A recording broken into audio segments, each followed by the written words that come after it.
Today we're showing you a 2016 John Deere 5055E two-wheel drive tractor. The tractor has just over 600 hours on it. It's a nice clean two-wheel drive tractor. Engine's rated at 59 horsepower, has a 3-cylinder John Deere diesel engine with a turbo. As you can see, the paint is in nice shape on the tractor. It's got a couple small blemishes, which you might expect from a tractor that's got a little use on it, but overall, very clean tractor. It's got the 9-speed transmission, 3 gears and reverse on this lever right here, and then 3 ranges on the lever on the other side of the seat. Also have your 3-point hydraulic controls located right here to the right of the seat. Back tires do show some wear. They certainly have some life left, but they do show some wear.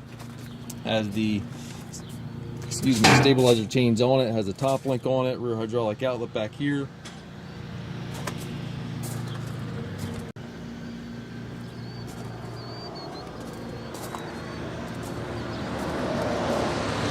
We do take trades. We also offer financing for qualified customers. We also can arrange delivery here within the U.S. We have approximately 150 used tractors on our yard. If you have any questions regarding this tractor or any of our other used tractors, please contact us at masttractor.com.